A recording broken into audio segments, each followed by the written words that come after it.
qual é a documentação básica aí para a entrevista, para qualquer um dos casos, né, que eu estou falando aí, para faculdade, para high school, o que for, né, pós-graduação. Os documentos básicos são os seguintes, olha aqui, ó. Primeiro, passaporte válido, tá? Como é que você vai querer um visto para colar no seu passaporte, se você ou não tem passaporte ou ele já não tem mais validade. Então, tem que ir atrás de um passaporte que ainda seja válido. Formulário I-20, lembra? Aquele que a faculdade te deu, por exemplo, a escola te deu, aceitando você. Eles vão mandar por e-mail. Antigamente ia mandar pelo correio, demorava, agora pode ser por e-mail e imprime, tá? Aí tem comprovante de pagamento da taxa SEVES, lembra aquela primeira lá da fiscalização, e da taxa MRV, que é a taxa do visto. Tudo tem que levar, o passaporte, o papel do I-20, que é uma página só em geral, duas, tranquilo. O comprovante de pagamento das taxas, tá? Tem que levar isso, senão vai dar problema na sua entrevista. A confirmação que você preencheu, quando você termina de preencher o formulário, né, aquele formulário lá na imigração mesmo, né? Vai ter dizendo assim, parabéns, você conseguiu preencher, terminou, concluído, confirmamos, qualquer coisa do tipo vai estar escrito lá, e aí você vai ter que levar, você imprime isso aí, levando a confirmação, e também vai ter que levar, né, impresso o comprovante de agendamento da sua entrevista, tá? Então, quando você está naquele dia lá, você está fazendo tudo, o I-20 você já vai ter, já deixa ele impresso. E aí, olha, pagou uma taxa, fez a impressão, pagou a segunda, fez a impressão, terminou de preencher o formulário, faz a impressão da confirmação, né, do que você fez. E o agendamento, terminou de agendar, tem uma confirmação, imprime também essa confirmação, tá? O formulário em si, você precisa da confirmação do formulário. Ele em si, com todas as respostas, eu também gosto de recomendar que as pessoas imprimam, para ela lembrar das respostas que ela deu, porque ele pode perguntar coisas que estão lá e se tiver contradição já era, tá? Não é obrigado a levar, mas imprime para poder você ler de novo várias vezes, porque pode perguntar datas, coisas sobre você, tá? Documentos financeiros, tá? Você tem que ter extratos bancários dos últimos 6 meses, declaração de imposto de renda e uma carta do patrocinador financeiro. Então, se é você que está bancando a sua própria viagem, você vai fazer uma pós-graduação, você já trabalha, tá tudo, você tem o seu dinheiro, por exemplo, tá? Basicamente vai ter que ter um extrato bancário e uma declaração de imposto de renda, né? E tá tudo certo, né? A faculdade calcula, a faculdade fala, olha, o curso custa, sei lá, 20 mil por ano, né? Opa, o curso custa 20 mil por ano, mas tem uma série de outras despesas para morar, para comer, que eles presumem quanto que seria, né? Então tem mais 25 mil aqui para essas despesas.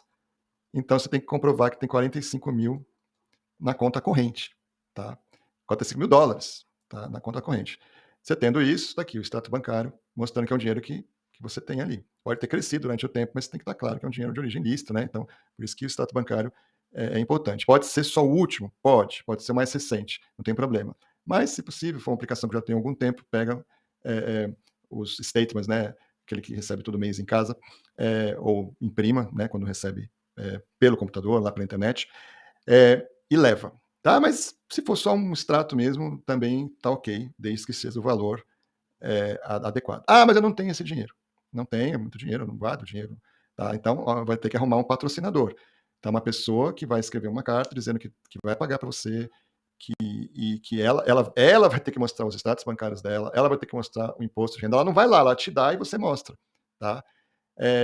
Então, extremamente importante isso. Pode ser uma avó, pode ser os pais. Então, se não for seu, vai ser de uma outra pessoa que você vai ter que levar os documentos financeiros. E o vínculo? Porque você tem que mostrar vínculo. Ninguém dá um visto para estudar nos Estados Unidos se você não provar que você está indo, que você vai voltar. Tá? Então, assim, ó, tem os documentos básicos, tem os documentos financeiros e tem um negócio gigante que é provar o vínculo com o Brasil, com o país de origem, o país onde você estiver, né? Por exemplo, o Brasil. Quando é estudante de high school, é um pouquinho mais tranquilo isso, basta você comprovar que está trancando a matrícula dessa escola, você não está saindo da escola. Comprovante de trancamento de matrícula é muito bom, porque eles sabem que você está trancando porque vai voltar depois. Pede para a escola, ó, né? Eu quero um trancamento e quero depois uma carta dizendo que vocês aceitaram o trancamento. E também vale a pena demonstrar que a sua família ficará, que eles não estão pedindo nenhum visto, só você que está indo estudar por um ano lá, que você está dizendo que vai ficar um ano, e depois vai voltar. Então é mais tranquilo high school, né? Só cuidado com essa coisa aqui, que um trancamento é melhor do que simplesmente sair da escola, né? Já se você é um estudante jovem, não é para high school, você vai para um curso de idioma nos Estados Unidos.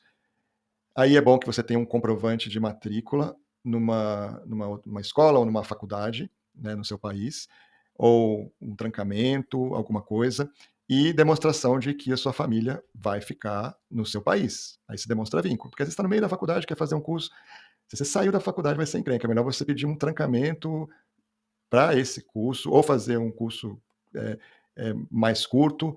Cuidado, jovens que estão vindo, né, para fazer curso de idioma, tá. Para a faculdade é mais tranquilo, mas se você está vindo aqui, você pra fazer curso de idioma, você tem que mostrar vínculos com o Brasil, tá. Por exemplo, que você está fazendo já a faculdade no Brasil e no máximo que está trancado. Já se você é jovem, né, que é a idade normal de faculdade, de 18 e 20 e poucos anos aí, você está, até uns 30, né, tendo uma boa história aí para contar, e você quer fazer faculdade nos Estados Unidos, aí eles acham normal vir fazer faculdade aqui, tá. Então, não tem que provar que você tem uma faculdade no Brasil, porque você está indo fazer faculdade nos Estados Unidos, é mais ou menos mostrar que a sua família está ficando, né, que que você está fazendo a faculdade no tempo certo. Eles acham normal, eles gostam desse perfil, tá. Jovens que vêm fazer faculdades aqui. Agora, naturalmente é bom quando é uma faculdade boa, né, ajuda, e às vezes quando é uma faculdade comunitária, community college, são faculdades mais tranquilas, geralmente é para um estudante que acabou de sair da high school aqui, que quer se preparar para uma universidade melhor. Isso aí é um pouco encrenca, é melhor buscar uma faculdade, aquele I-20 lá, né, uma faculdade que seja boa, tá, uma faculdade que seja grande, uma universidade mesmo, é bem melhor para conseguir o visto, porque community college, essas faculdades aí menores, que é uma faculdade só de 2 anos, que nem dá um título de bacharelado para você, isso aí eles acham que você está vindo para ficar, tá, faculdade baratinha. Não, não é muito bom não. Agora você é um estudante mais velho e curso de idioma, esse aqui é o pior caso, tá. Então a pessoa tem, 35 anos, 40, 45, 50, às vezes até no final dos 20 já dá problema, e vem fazer um curso de idioma aqui. Olha, eles têm uma estatística dizendo que a maior parte das pessoas que pega visto de estudante e vai para os Estados Unidos e fica, né, e nunca mais vai embora, é gente com esse perfil aí. Teve um tempo que era tranquilo conseguir, nesse caso, você mostrando que tinha dinheiro, era tranquilo. Agora eles acham que você está vindo para cá para chegar aqui, aplicar para o green card e ficar, tá. Então é o caso mais grave, assim, 90% dos casos dá errado aqui, tá. Se você é mais velho, e está vai fazer uma escola de inglês, é difícil, tá. Bom, mas para conseguir, você pode primeiro contar com alguma assessoria aí que vai te ajudar. Eu, inclusive, pode contatar a gente. Mas você vai ter que demonstrar vínculos de trabalho muito fortes no país de origem. Sei lá, você é um funcionário público, de carreira, tá? Você conseguiu uma autorização para ficar 1 ano fora, 6 meses, tá? Tem lá a documentação toda disso, ok, né? Trabalha numa multinacional, a multinacional está sabendo, tem uma carta do RH dizendo que ela está de acordo, que é importante para a carreira, o inglês, né? Então, melhor. Então, um vínculo de trabalho forte é muito bom. Essa explicação da essencialidade do curso também. Falou assim: olha, para eu subir na minha carreira, eu preciso do inglês, então não tem jeito. Tentei, fiz escolas no Brasil, não funciona. Mas aí vai ter que ter uma lógica, né? Você fala aí, se vem aqui para fazer um curso de 2 meses, ninguém aprende inglês aqui em 2 meses, né? Então eles podem achar estranho, tá? É melhor fazer assim: estou fazendo um curso bem parrudo, um curso bacana, né, grande mesmo, eu quero sair com inglês de alto nível, que eu preciso para minha carreira. Explica por quê, tá? Demonstração de que a família ficará em seu país, tá. Fala assim: "Olha, meus filhos estão ficando, não estão indo embora, né. Nem estou pedindo visto para eles", ou se pediu vistos para os filhos, para o esposo, para a esposa, que é o F2, que pode pedir para dependente, aí você tem que comprovar um vínculo ainda mais forte com o Brasil, porque eles vão desconfiar ainda mais. Então, conta com a gente aí se precisar de uma assessoria para isso, porque, a 90% dos casos aqui, quem está nesse perfil são reprovados. Ou tem um emprego muito bom, carta lá do emprego, né, mostrar a essencialidade do curso. Outra coisa, curso de inglês de escola que tem na rua assim, não. Curso de inglês de uma universidade, tá? Top, um curso. Mesmo que você chegue aqui, eventualmente não dá certo, você muda de curso, se for legítimo isso, né? Se realmente você tentou fazer e pode mudar. Pode chegar aqui e mudar de curso, né? Mas tem que ser um curso bom, reconhecido. Em geral, cursos de inglês dentro de faculdades, tá? Eles dão muito mais valor, né? Porque eles percebem que é um inglês acadêmico, está precisando. Ou fazer um inglês, um TOEFL, um curso mais específico, que é para tirar uma nota, porque quer fazer uma pós-graduação no futuro. Você pode explicar: olha, eu quero fazer pós-graduação aí nos Estados Unidos, então eu vou fazer isso em 2 etapas. Primeiro, um curso de inglês acadêmico, um TOEFL numa universidade, para depois eu fazer uma faculdade boa, uma universidade boa, que tem um bom curso de inglês, um plano bem definido, qual é a essencialidade daquilo, de repente também essa coisa de estar vindo para poder fazer um mestrado e tem direitinho qual é a área, qual é o mestrado, qual é a necessidade, tudo isso vai minimizar as dificuldades que você vai ter, sem contar também a questão do vínculo, um bom emprego no Brasil, emprego público, ou emprego estável, ou uma empresa que precisa de você.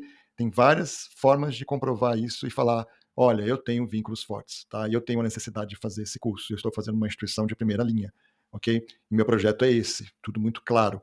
E aí você consegue. Mas esse é o caso mais difícil. Curso de idioma de uma pessoa que já passou um pouco da idade de fazer uma faculdade, tá? Não tem idade para fazer faculdade, eu estou dizendo a idade que a sociedade coloca como. Eu acho que vou fazer com 90 anos, né? Tá? Então, só estou dizendo que não sou eu que julgo o seu caso, tá? Então, estou dizendo como é que é a cabeça, como é que se pensa. Tudo com base em estatística, né? Eles veem as estatísticas e começam a tomar essas medidas. Os estudantes mais velhos que estão buscando fazer uma pós-graduação direto, tá? Também, mas elas que eu falo já passou da idade, repito, de fazer a graduação na concepção deles, vamos dizer assim. Então, estudantes que pode ser alguém de 25 anos, 28, uma pessoa que já fez graduação, já passou, né, do tempo aí para fazer tudo isso, melhor, né? E mesmo que a idade seja ainda mais avançada, pós-graduação é sempre muito mais aberto. Continua tendo que demonstrar vínculos, né, fortes com o Brasil, vínculo de trabalho costuma ser o melhor. A essencialidade disso para a carreira, tá? Mas escolhendo uma boa instituição, tá tendo inglês bom, e a instituição não iria te aceitar se você não tivesse uma pós-graduação, afinal de contas, tendo uma boa justificativa, sendo uma coisa normal na área, tá?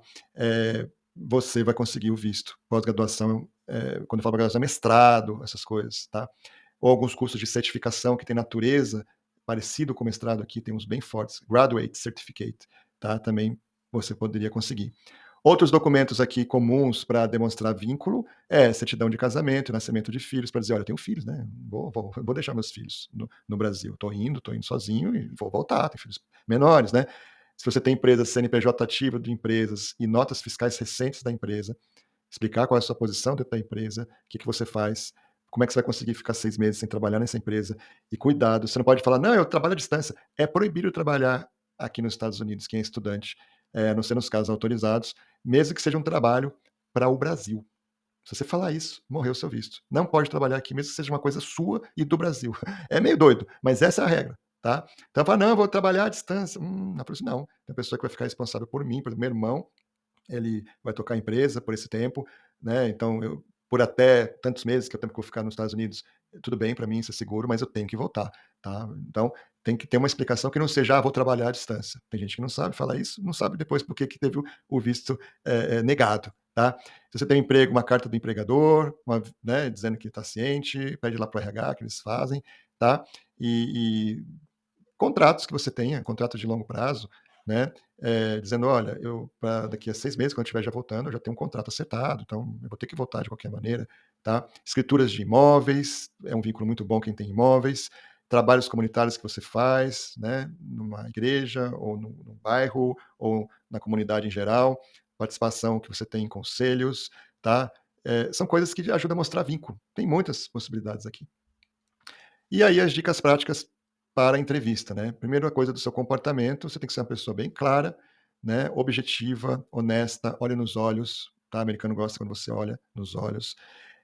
Responda apenas ao que for perguntado, sempre com confiança, com educação. Roupas, vai bem arrumado, né? Uma roupa mais formal ou casual, mais arrumada, tá? Mas não vai exagerar, não vai com roupa de casamento também, eles vão achar um pouco estranho. O que está querendo esconder, né? Vai arrumado, né? Como se estivesse indo para uma reunião mais formal, assim. Perguntas comuns, qual é o seu propósito nos Estados Unidos, estudar, né, explicar exatamente o que, né, o objetivo que você tem, olha, quero fazer um mestrado, tá, porque na minha carreira isso é muito importante, explicar direitinho, depois vou voltar. Quanto tempo você vai ficar, você vai dizer mais ou menos. Naturalmente, você tem um curso muito curto, tem um pequeno risco deles darem um visto por um período menor, né, mas você pode dizer, olha, vou fazer um curso de inglês e a expectativa é de um curso de 6 meses, tá? Pode usar essa palavra, expectativa. Quem está financiando a sua viagem? Você vai ter que dizer se é você ou alguém que está pagando e ter os comprovantes da pessoa que está financiando. E você tem familiares ou conhecido nos Estados Unidos, tem que responder, não pode mentir, tá? Eh, e desconectar. Agora, claro, se você tem familiares que estão nos Estados Unidos com visto muito provisório, tá? E você vai ficar na casa dessa pessoa, ou familiares que estão ilegais nos Estados Unidos, bem complicado, tá? É melhor fazer em outro estado, não no estado. Você, ah, não, eu tenho até um irmão que mora nos Estados Unidos, ele tem green card, alguma coisa, mas eu estou indo para outro estado, né? No meio do caminho, não é proibido você mudar para o estado do parente, do amigo, tá? Mas pedir visto para ir para o mesmo lugar, você pode ter problemas para explicar isso. Eles acham que você vai ficar. Lembre-se, eles têm a presunção de que você vai ficar. Eu sei que é estranho, mas está na lei americana. Presume-se que a pessoa está vindo para ficar. Você tem que comprovar que não vai ficar. Então é uma situação, né, difícil às vezes. Então tem que ter tudo uma boa explicação e uma boa estratégia para você não ter problema. O que evitar? Mentiras. Não minta. Que pegou, nunca mais, tá? Nunca mais. Fraudes, mentiras, tem coisas que é pro resto da vida, que nunca mais você entra nos Estados Unidos. Não consegue mais visto nenhum, tá? Cuidado. Respostas vagas, desorganizadas. Evite inconsistências. Conheça bem o seu caso, treine. Né, se precisar de ajuda, contate a gente ou contate um outro advogado licenciado, né, nos Estados Unidos. Tem gente que tem que conhecer a lei. Ninguém pode te dar conselho jurídico se não for advogado americano. Né? Americano que eu falo é advogado com licença aqui. Tá? Toma cuidado com isso. É proibido. Um advogado que não tem licença para advogar aqui nos Estados Unidos, como eu tenho, não pode dar um aconselhamento jurídico. Isso aqui é lei, é aconselhamento jurídico, o que está acontecendo aqui. Então procure a pessoa correta, adequada. O que pode ser levado na entrevista? Bom, vou começar pelo que é proibido, né? Não pode levar nenhum dispositivo eletrônico, nenhum. Pode ser celular, smartwatch, tablet, nada, computador, nada, não pode levar. Não pode levar líquido, bebidas, tem que jogar fora antes, a não ser mamadeira, né, para criança. Não pode levar bolsas ou sacolas que forem médias ou grandes, uma pequena pode. O que é permitido levar? Toda essa documentação, que é o que a gente falou aí, que é importante, as básicas, ia para mostrar a questão financeira, ia para mostrar vínculo, tá? São 3 tipos de documentação, aquela papelada lá, né? Taxa, não sei o quê, comprovante, passaporte e tal, financeiro e essa última pote aí que é de vínculo, você pode levar, de preferência uma pastinha transparente, tal, organizadinho. Eh, e a pequena bolsa, né, que eu já tinha falado, e com itens essenciais, tipo chave, essas coisas, tá?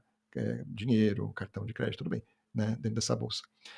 Não há no consulado, gente, locais para armazenar objetos, tá? Não tem, dentro do consulado, mas tem empresas privadas que ficam fora, do lado de fora, e você pode deixar seus pertences lá pagando alguma coisa. Então, se você está indo de Uber, tá, para o consulado, não tem como deixar no carro, celular, essas coisas. E para depois ir diretamente para um outro lugar. Você precisa estar com o celular lá, você vai ter que deixar fora e pagar por isso.